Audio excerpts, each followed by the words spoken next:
business hub. We're confident our markets have immense contribution to make the success of Tanzanian business people and investors. And as we guarantee full support to ensure the UAE will provide the springboard to success. Tanzania's full and active participation in Expo 2020 Dubai has provided an opportunity to intensify dialogue between our private sectors and to create new dimensions to our economic partnership. Let this be the beginning of a new era in the UAE-Tanzania Trade and Investment Cooperation. Wish you all the best in the forum. Thank you.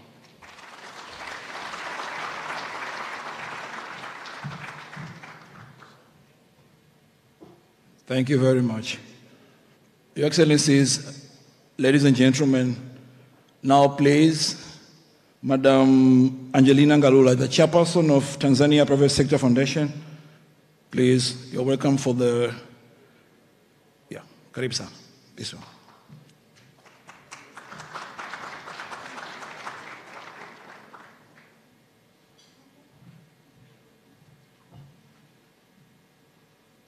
Your Excellency Samia Suluhu Hassan, the President of the United Republic of Tanzania, Your Highness Sheikh Juma Maktoum from the Royal Family, Honorable Dr. Shantu Kijaji, the Minister for Investment, Industry and Trade, Honorable Ministers, Ambassadors, and government officials present here.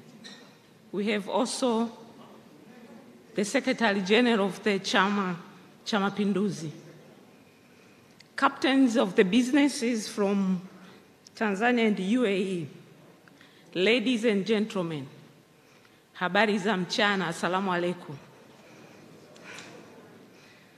Your Excellency, Madam President, on behalf of the Tanzania Private Sector Foundation, TPSF, we thank you for attending this business forum. Since you took leadership in March last year, you have always insisted on the public-private sector collaboration to advance Tanzania's economic development agenda. Madam President, for the presence of this powerful business delegation here today is a result of your effort. Even the organization of this business forum has been made possible through the collaboration of the private sector and the government. And we would like to take this opportunity to thank our own Dr. Shantu Kijaji, the Minister for Investment, Industry and Trade, and Professor Kiarara, the Permanent Secretary, for their excellent coordination. We also thank our partner, Ms. Latifa Hamis, the Director of TanTrade, and Dr. Maduhu Kazi, the Director General of Tanzania Investment Center, and Mr. Sharif, the Director General of ZIPA, for their superb organization. Your Excellency, Madam President, over the last 11 months of your leadership, we have witnessed a marked improvement in the business enabling environment for facilitation of trade and investment, and a real commitment to support business and investments in the country. The business world has heard your call, and today in this room, we have over 100 business people from around the globe wanting to invest in Tanzania.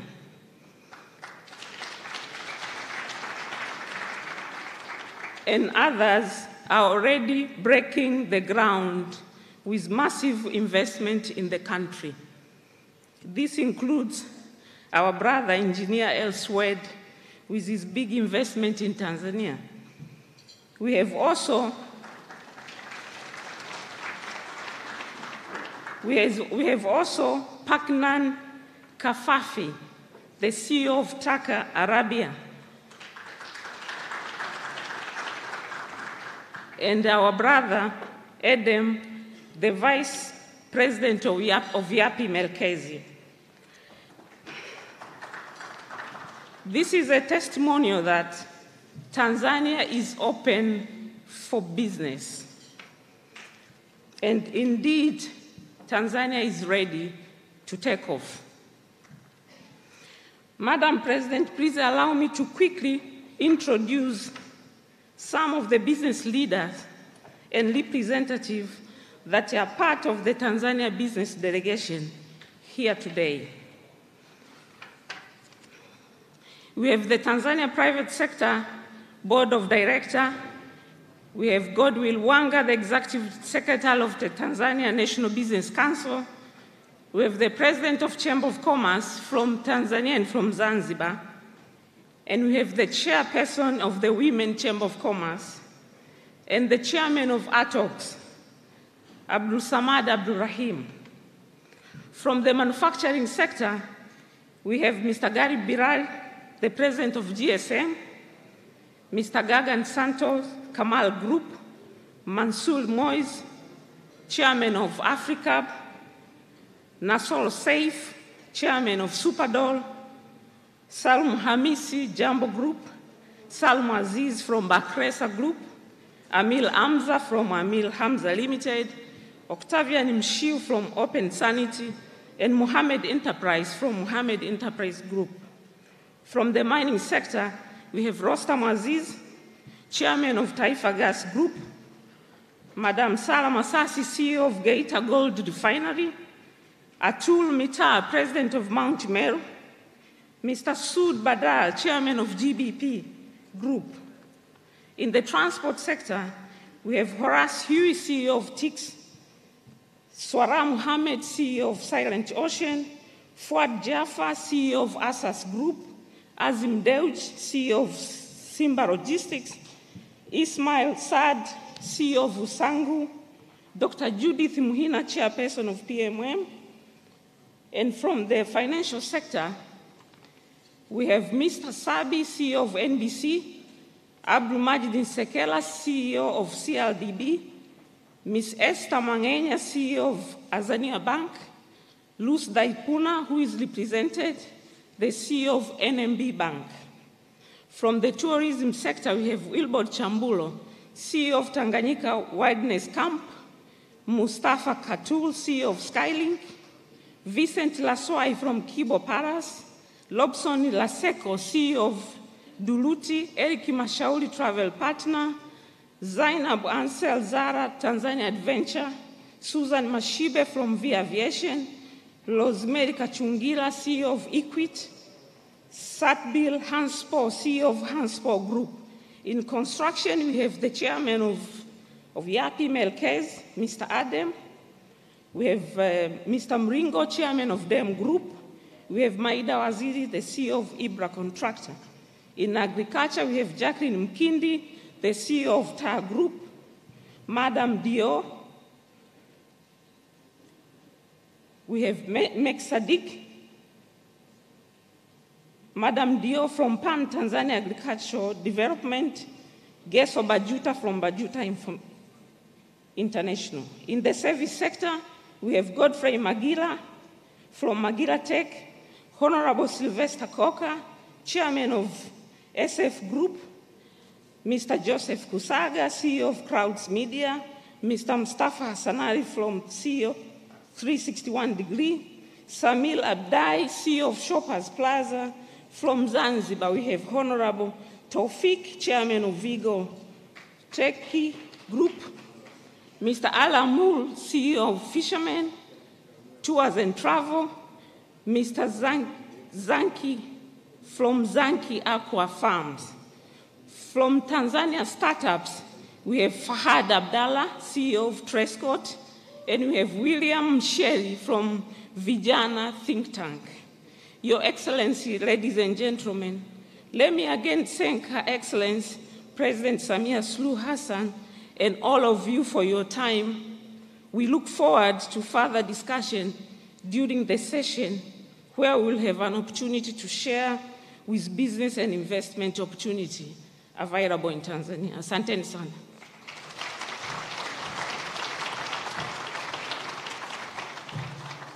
Asante sana, Madam Angelina Ngalula, Chairperson of Tanzania Private Sector Foundation, TPSF.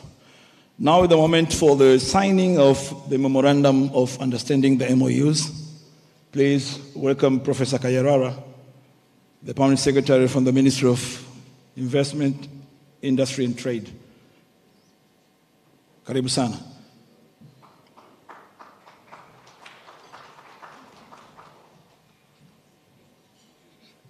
Your Excellency Samia Suluhu Hassan, President of the United Republic of Tanzania, it's a time now to witness signing of the MOUs and agreements for companies which have reached the initial agreement to put something as a commitment. As I said, we have 36 MOUs which have the following segments. We have 12 MOUs which will be signed between the government of Tanzania and public institutions with either government institutions or private institutions. The second group, we have 23 MOUs that will be signed between the ministries. Sorry, these are private companies with private companies, and one MOU between the revolutionary government of Zanzibar and a private company, Mr. Ahmed El Sweet, development of conventional center. So the procedure will be, we call these in groups. The first group will be signing of the contracts between the DP World with the Tanzania Port Authority and the Ministry of Energy. They have 3 projects. One is for petroleum storage, and 2 is improvement of the port services, which entails improvement of the ICT, improvement of the infrastructure, and other related tasks that will be agreed upon. So at this group, because of the space, we expect those who are signing to come forward for the DP World part and Tanzania Port Authority and the Ministry of Energy. At least one who will be signing and the witnesses. For the government of Tanzania, we have the Attorney General Representative and the Minister, Honorable Makamba. I hope you should witness what is being signed. Thank you very much.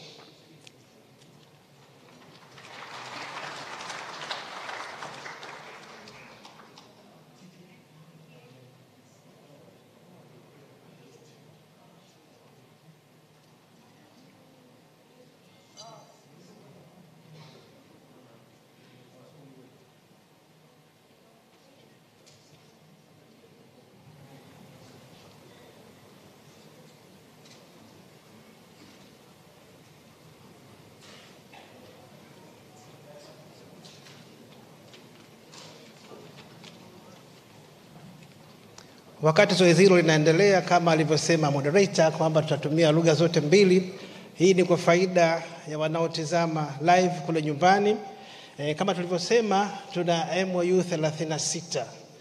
Thamani yake ni dola bilioni 7.43 sawa na shilingi za Kitanzania trilioni 17.35.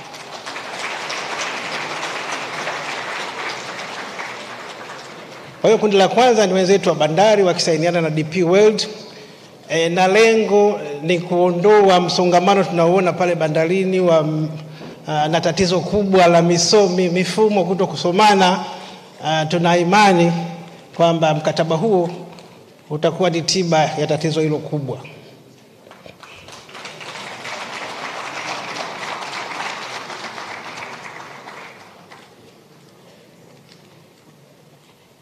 So still DP World, you have several other, 2 more I hope.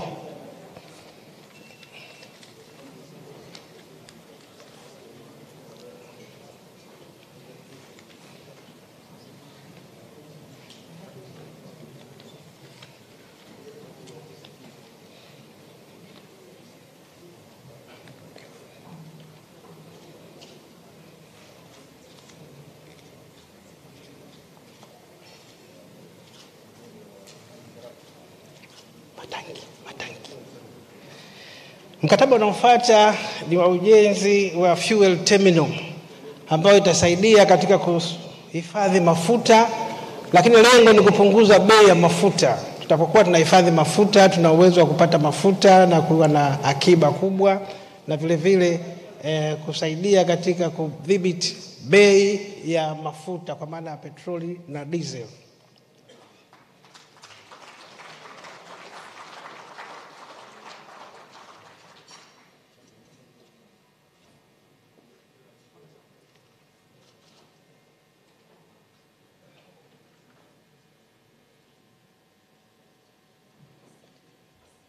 TPDC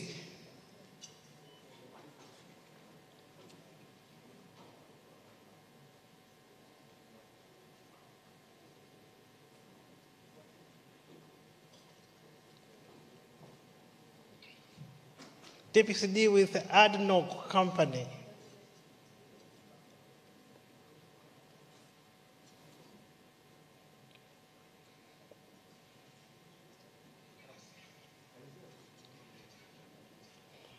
Mradi huu kati ya TPDC na ADNOC ni uhusiano katika biashara ya mafuta, zile bulk procurement processes, na vile vile lengo ni hilo hilo katika kupunguza bei ya mafuta kwa kupata wabia halisi wenye mafuta na kupunguza shida ya kutafuta mafuta kila sehemu. Wenzetu wana mafuta mengi, 1% kubwa ya mafuta duniani inatokea huku.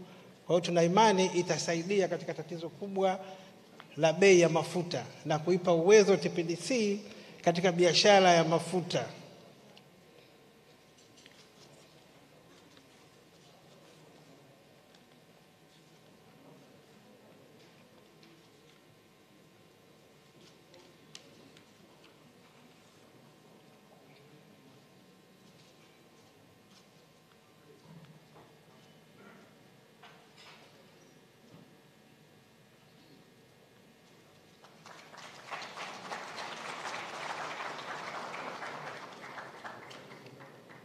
Honorable Makamba, I think next we have the TANESCO and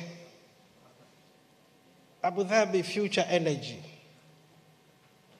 TANESCO.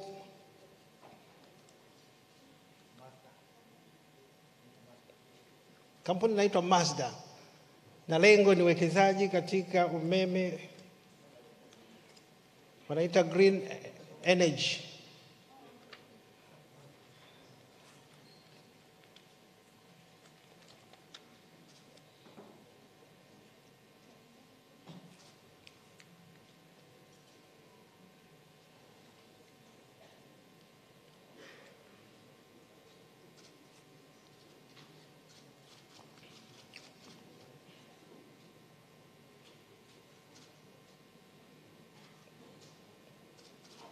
TTCL and Huawei should be prepared. It's the next in the list.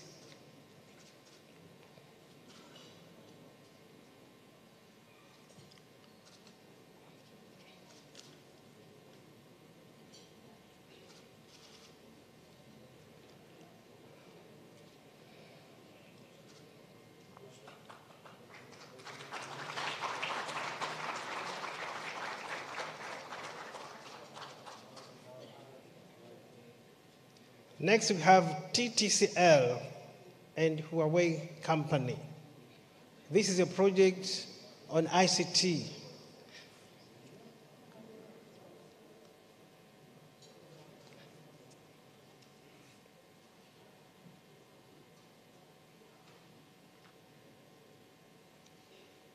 Lengo la mradi huu ni kuiongezea uwezo TTCL katika sekta hii ya ICT pamoja na mahusiano mengine na wenzetu wa Huawei Company.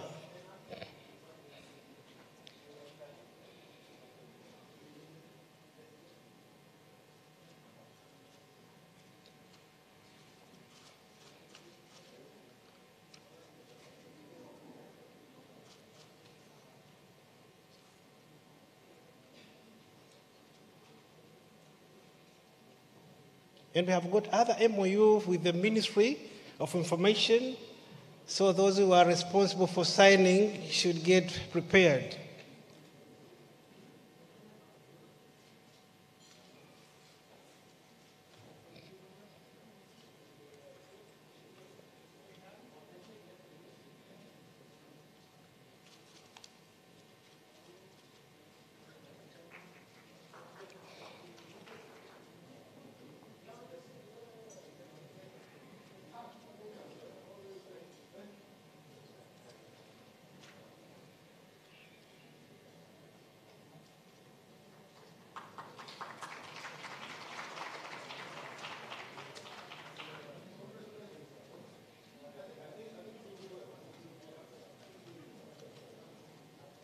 Honorable Nape, I think you have other two more.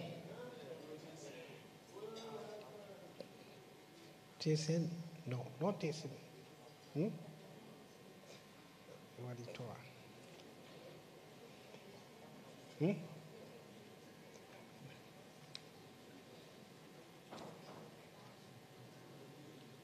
You have those who are signing. There are two more for the Ministry of Information.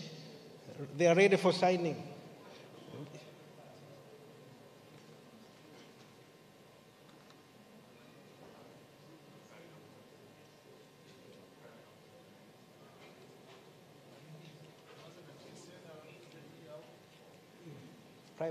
Private office.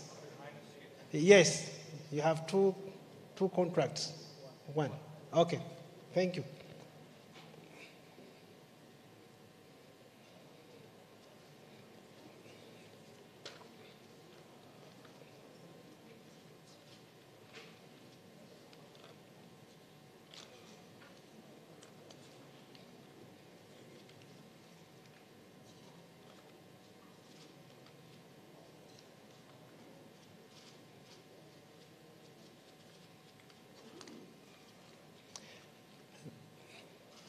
Lengo la miradi hii ni kuwezesha wizara pamoja na taasisi zilizoko chini yake katika kuongeza uwezo, lakini ikiwemo ujenzi wa kiwanda cha simu za mkononi za kisasa na maeneo mengine ambayo yapo katika mazungumzo.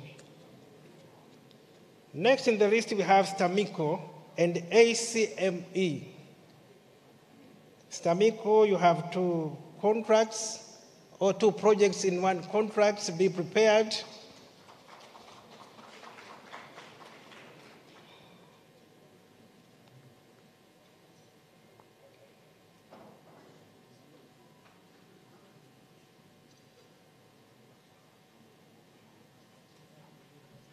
STAMICO,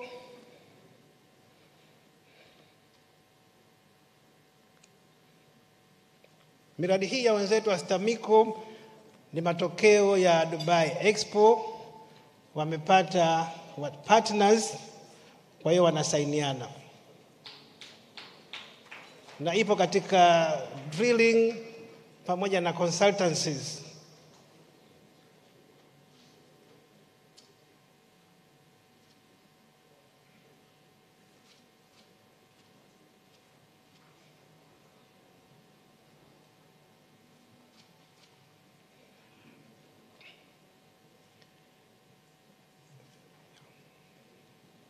Honorable Nape, wait, you still have one more for Tanzania newspapers, TSN.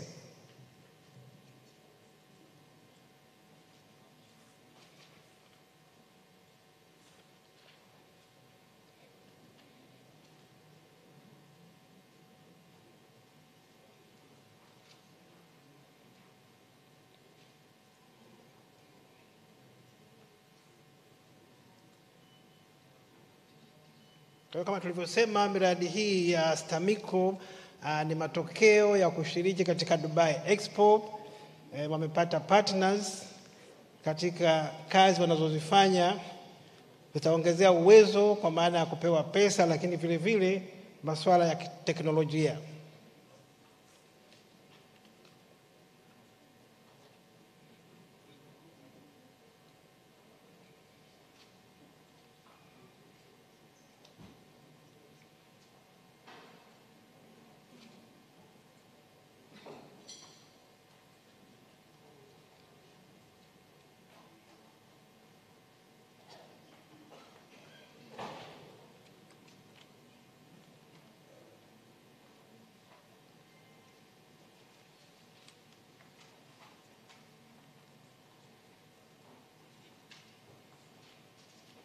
So thank you very much. Next we have Tanzania newspaper and Ndi Hamad.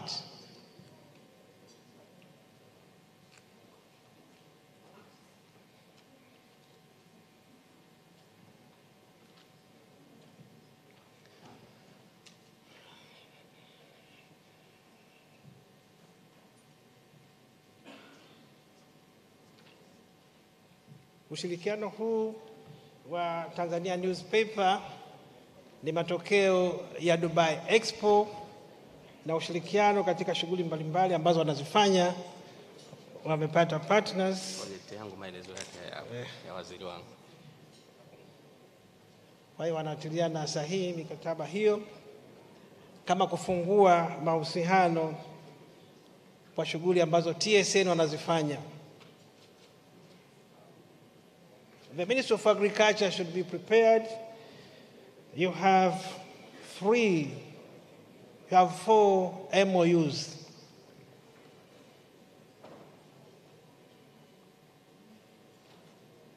For Minister of Agriculture, the first one is the Minister of Agriculture and the Private Office of Highness.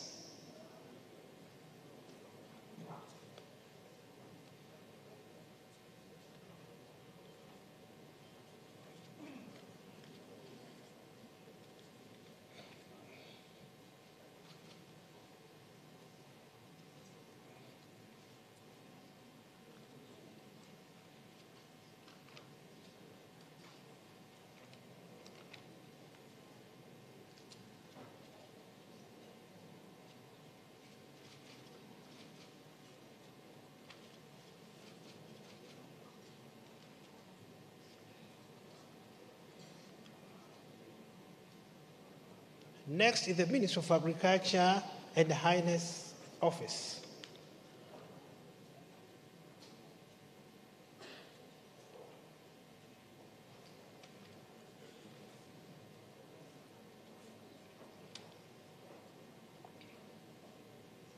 Miradi hii inalenga katika kuimarisha sekta ya kilimo, hasa upande wa biashara, agribusiness, pamoja na kuongeza teknolojia na upatikanaji wa nyenzo za kilimo. Kwa hiyo Wizara ya Kilimo kwa kushirikiana na Highness Office wana miradi mikubwa sana, ni kati ya miradi mikubwa sana ambayo imesainiwa ni katika sekta ya kilimo.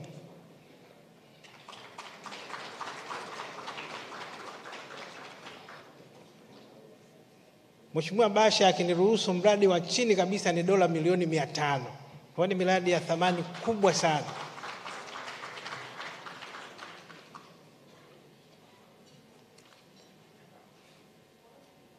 Kwa hiyo wana miradi 4, nadhani yote itasainiwa kwa kufuatana.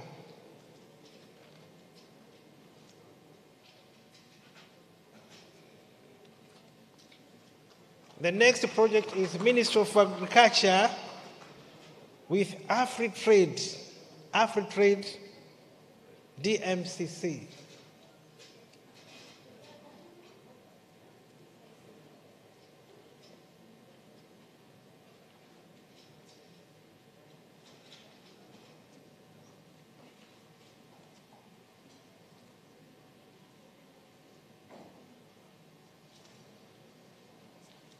Mradi huu nao ni mkubwa, ni matokeo ya Dubai Expo, unalenga katika kuimarisha biashara katika kilimo, kufungua soko la bidhaa za Tanzania katika nchi za Middle East na sehemu mbalimbali duniani, lakini vile vile kuongeza uwezo wa wawekezaji, wakulima na wafanyabiashara katika sekta hii kwa upande wa Tanzania.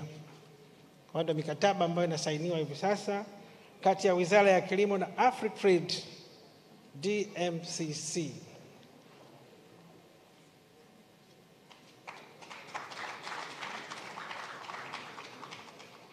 The next project is the Ministry of Agriculture with Agritech Global. Agritech Global and the Ministry of Agriculture.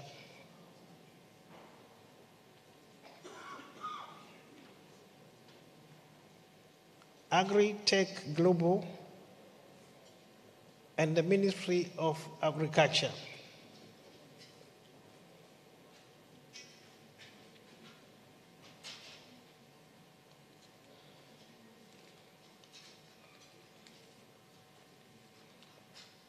Mradi huu ni kati ya miradi mikubwa sana, na wenyewe lengo ni hilo, kuimarisha kilimo, kuongeza biashara ya kilimo katika soko la dunia, na vile vile kufungua fursa kwa wakulima katika masoko ya dunia.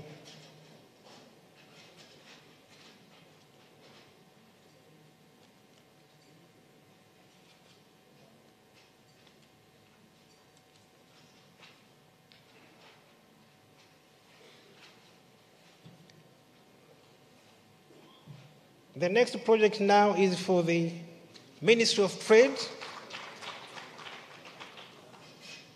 Ministry of Trade in Zanzibar with the Elswid Company. Agriculture, you still have one more. I think, yeah, you will be called.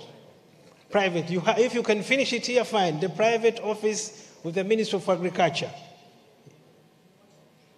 You are done. Thank you. Now we have the Ministry of Trade, Zanzibar, and Elswid Company.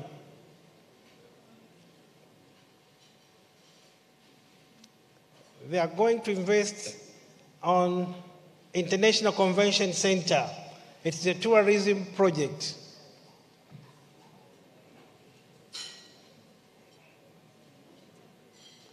Mradi huu upo katika sekta ya utalii, kuongeza utalii.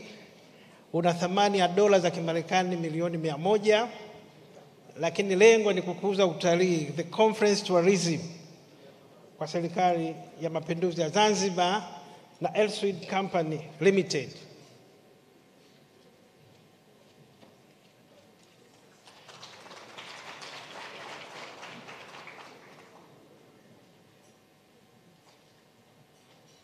The next project is via aviation and JetX FZE. Via aviation and JetX FZE.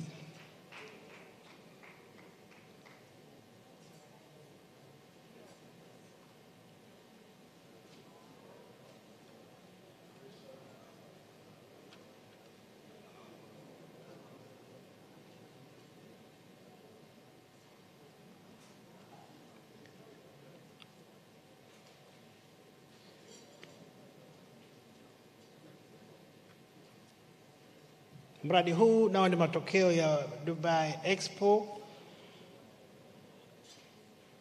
Upo katika masuala ya aviation kati ya makampuni mawili ya Tanzania na ya Emirates.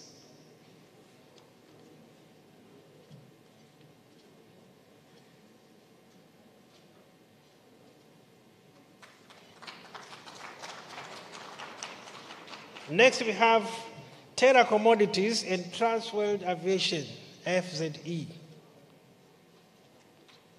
Terra Commodities and Transworld Aviation, FZE.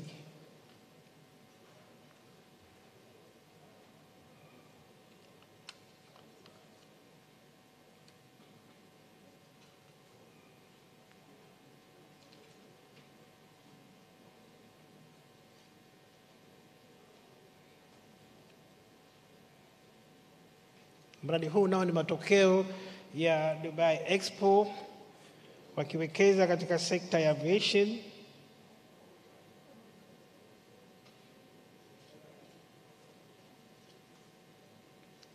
Kamal alloys and GBSN should be prepared, along with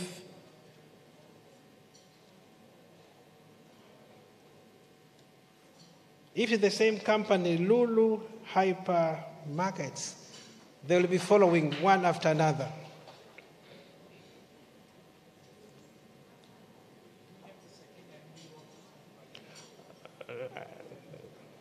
If it comes, we'll call you. We are following a certain order.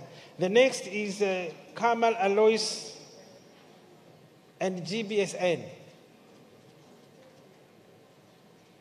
Miradi hii inalenga katika kukuza biashara kati ya Tanzania na Emirates, ikiwemo uuzaji wa bidhaa katika supermarkets.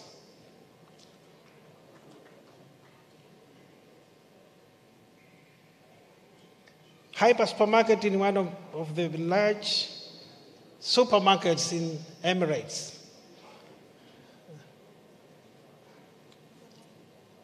They have interest to invest in supply of cashew nuts and other agro-processed products from Tanzania to Emirates.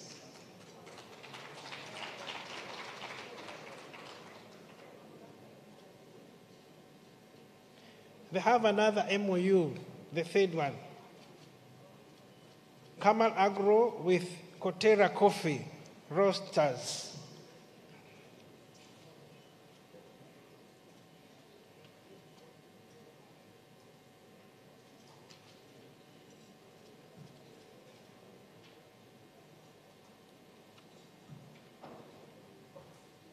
Kama tulivyosema, miradi hii inalenga katika kukuza uuzaji wa bidhaa katika supermarkets za Emirates kutoka Tanzania, lakini wameanza na coffee na cashew nuts.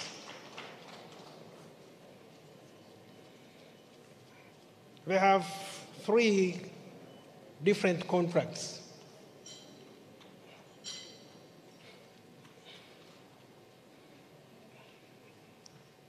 Na makubaliano hayo ni matokeo ya Dubai Expo kama tulivyosema, na lengo ni kukuza kilimo kwa kuongeza thamani na kuuza nje ya nchi.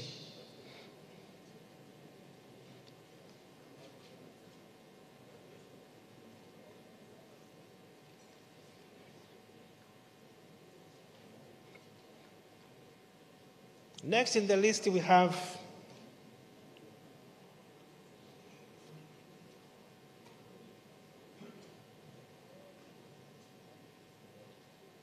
Sino. Next in the group we have the Sino Tan Kibaha Industrial Park. This is a park which has attracted a number of investors who will be investing in the park. It will be developed by the Group 6 and partners from China. The name of the park is the Sino Tan Kiba Industrial Park. Be prepared.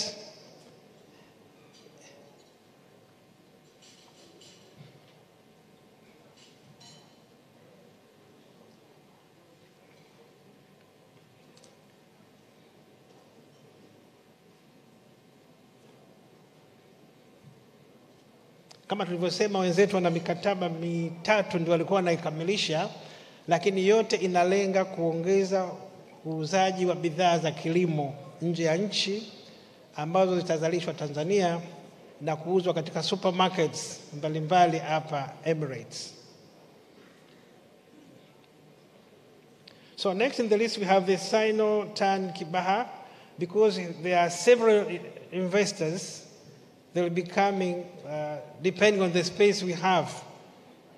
We hope we have about 5 or 6 representing other potential investors who will be in the park.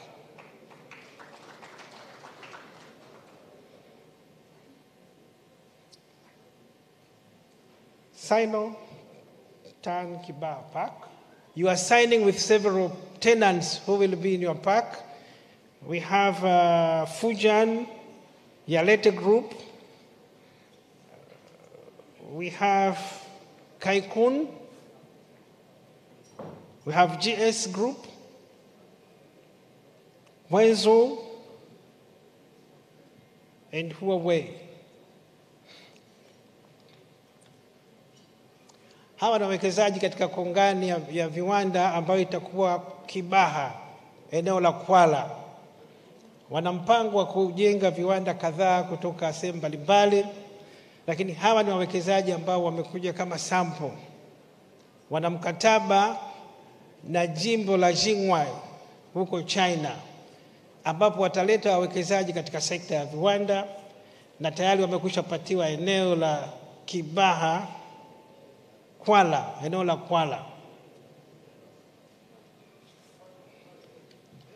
So the next, after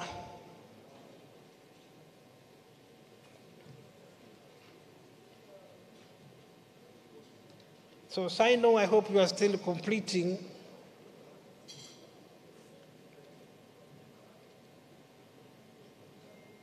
You have Huawei, you have Wenzoho, you have GS Group, you have Kaikun,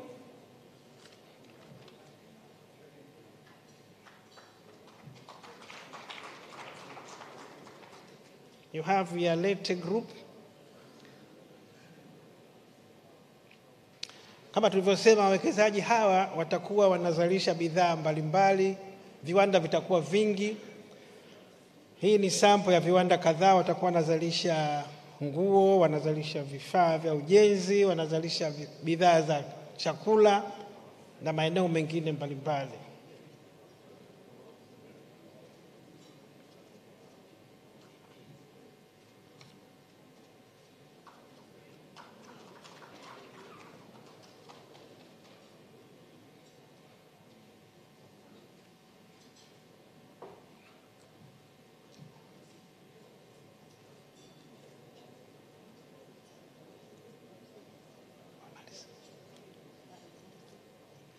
Yes, Group 6 is still continuing. There are several.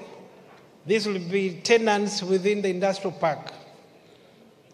Ni viwanda ambavyo vitakuwa katika kongani ya viwanda, eneo la Kwala, mkoa wa Pwani. Na tayari wamekushapatiwa ardhi katika eneo la Kwala. Wanataka kujenga industrial park ya ukubwa square kilomita 1.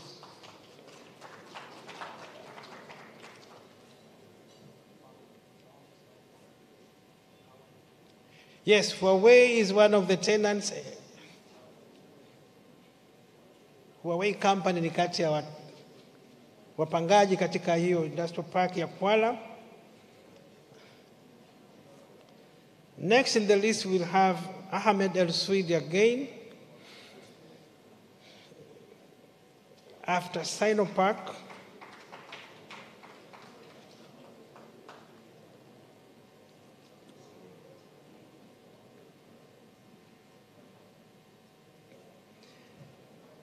Ahmed El Swidi, that's an industrial park in Kigamboni. He has some tenants who will be using his park. We have the Roots Commodities and the pharmaceutical, I think, should also come. They have two representing. Wawekezaji hawa watakuwa eneo la Kisarawe 2 Kigamboni. Wana mpango wa kujenga viwanda 100 katika hiyo park, na wameshaanza kumobilize wapangaji watakaokuwa katika hizo park, na baadhi ndio wanasaini katika mikataba hii. Kuna watakaowekeza katika madawa, the pharmaceutical industries, and those who will be investing in food processing. Mradi wa madawa unatarajiwa kuingiza viwanda zaidi ya 10 katika zone moja kwenye hizo parks. Kwa hiyo anayesaini ni mtu wa Dubai kwa niaba ya wenzake, wakishuhudiwa na Ahmed El Swid ambaye ndio mwekezaji mkubwa katika eneo hilo, na Mr. Ibrahim ambaye ndio mkurugenzi wa Afrika Mashariki katika kampuni hiyo.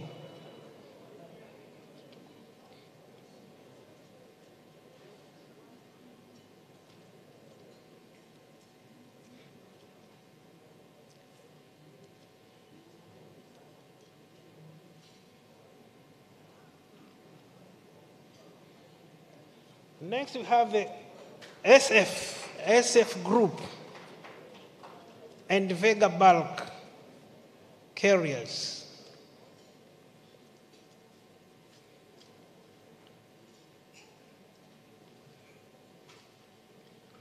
SF Group and Vega Bulk Carriers.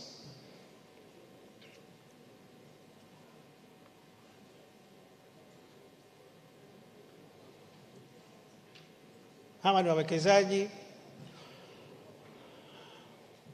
ni matokeo ya Dubai Expo, wawekezaji wa ndani na wawekezaji wa nje wakifikia makubaliano katika biashara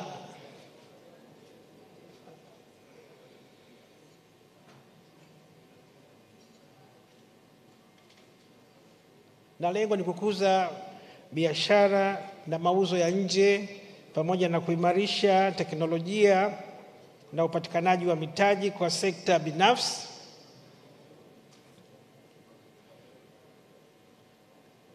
Next in the list we will have TAHA and MV Agrofresh Get Prepared.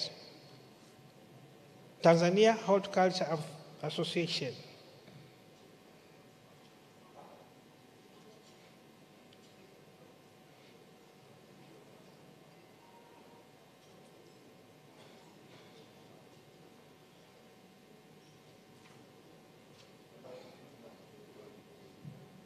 TAHA should be prepared with the Agrofresh.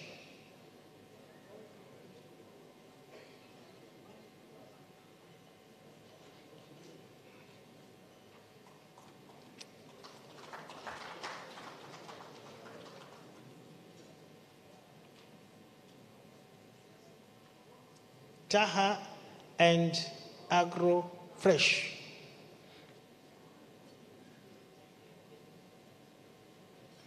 Mradi huu ni mradi mkubwa sana, utatoa ajira nyingi sana. Walipotuletea tukasema tuzipunguze kwanza ili waanze, lakini ajira ni kubwa na lengo ni kufungua soko la horticulture products kwenda India.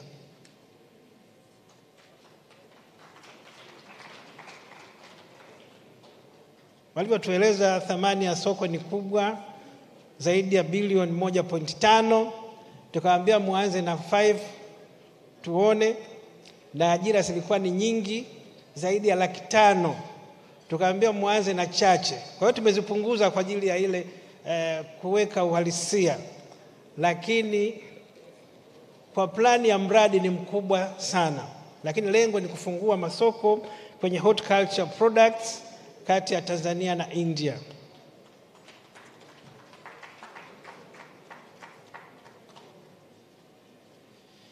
Next we have Terra Commodities and Transworld Aviation.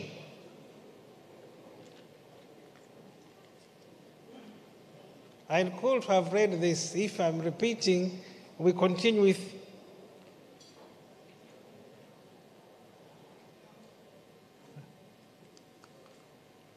you have another MOU. Terra Commodities and Transworld Aviation.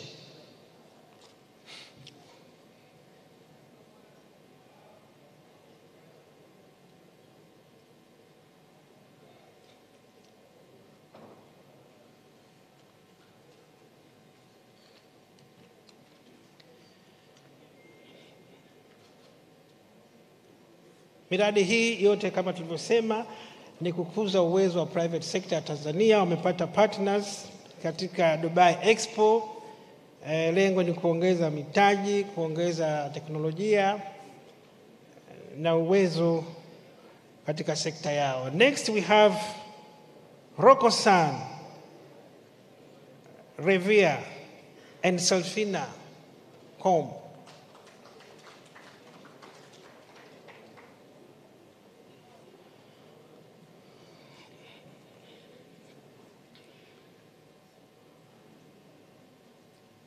Mradi huu ni ubia wa makampuni matatu.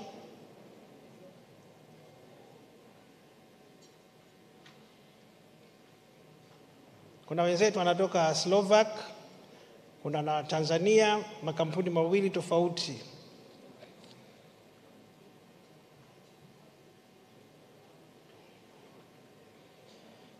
Mradi huu ni kwa ajili ya uzalishaji wa mbolea organic fertilizer kwa kutumia manyoya ya kuku, manyoya ya ng'ombe na mabaki ya mifugo.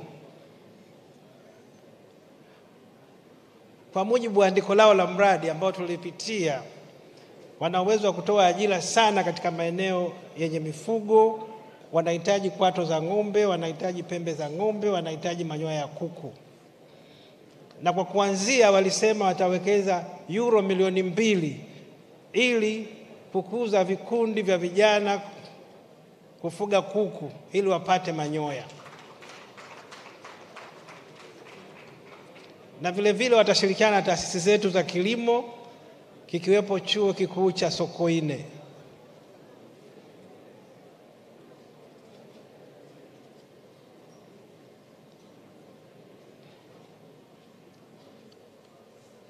Next in the list we have Taka Arabia.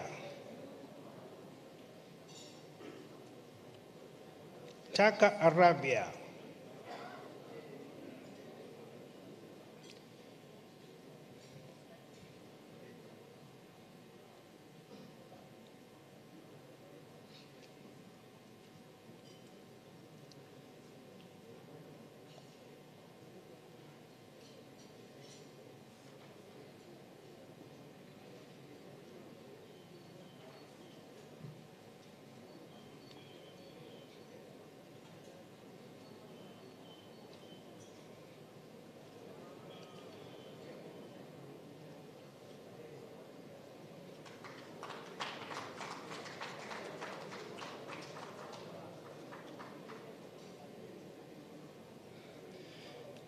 Next, we have Taka Arabia.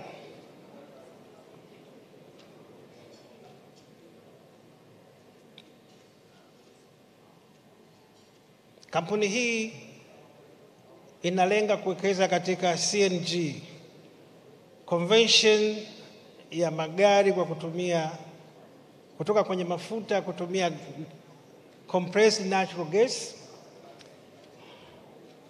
Na wapo katika hatua za awali za mazungumzo na taasisi mbalimbali za serikali. Kwa hiyo hapa amekuja kufanya commitments kwamba wako tayari katika uwekezaji huo.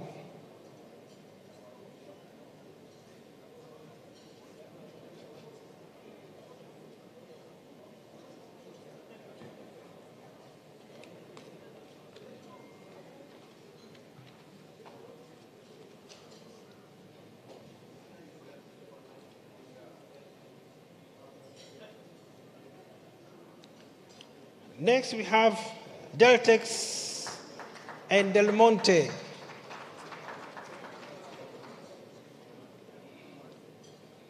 Deltex and Del Monte.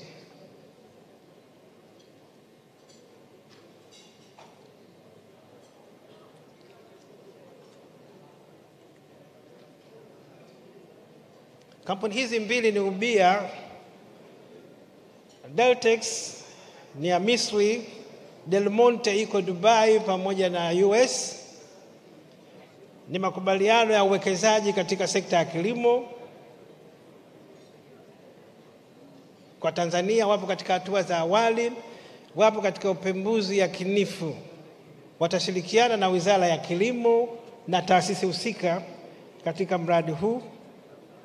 Lakini katika fezi ya kwanza wanataka kuwekeza dola milioni 600 katika kilimo katika maeneo mbalimbali ambayo watakubaliana nayo kutegemeana na feasibility study na analysis ya udongo ambayo wataifanya.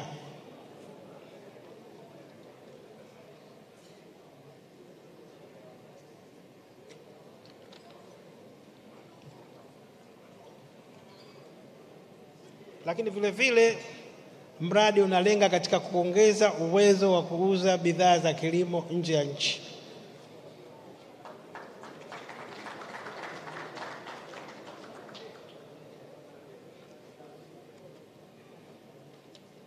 Tumaliza.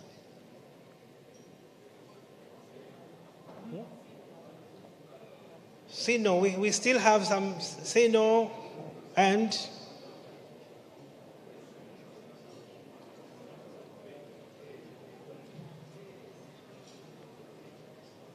Sinotan and Wenzo.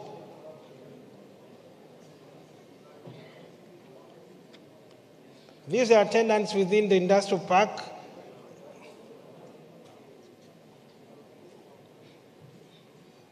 The Kuala Industrial Park.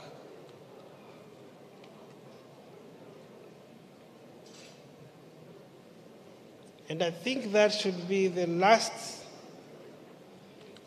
MOUs to be signed.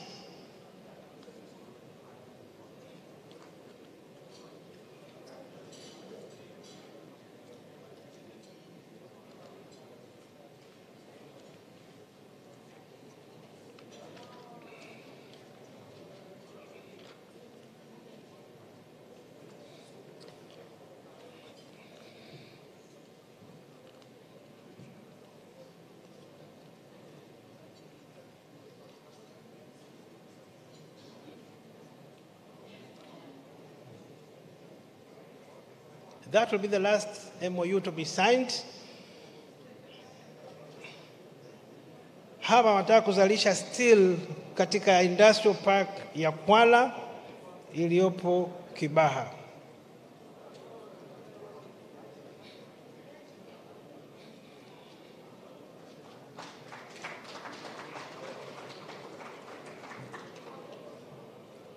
Your Excellency,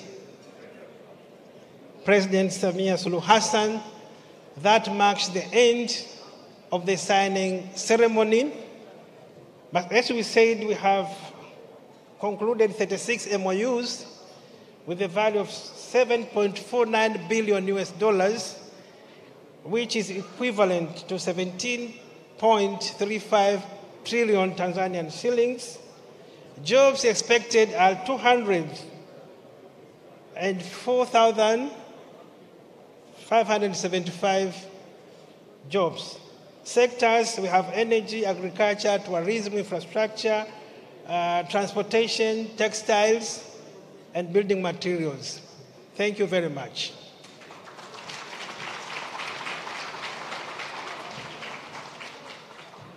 Thank you very much, Professor. Asante sana, Professor Kayarawa. Your Excellency, Madam President, Your Highness, ladies and gentlemen, let's have a few minutes to watch this country video from Tanzania that will show the investment opportunity in Tanzania Mainland and in Zanzibar. Thank you very much.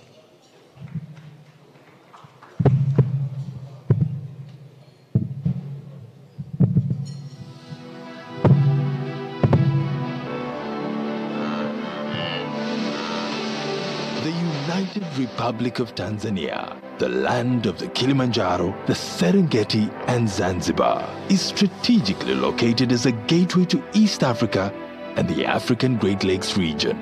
A rising star, Tanzania is a middle-income country that has averaged 7% economic growth over the last decade. It has a population of about 60 million, the majority of whom are young and economically active, and part of a rapidly growing middle class. Accessible through the Indian Ocean, Tanzania connects to 6 landlocked countries. It also offers access to a sizable market of about 177 million people in the East African community and 350 million people in the SADC region.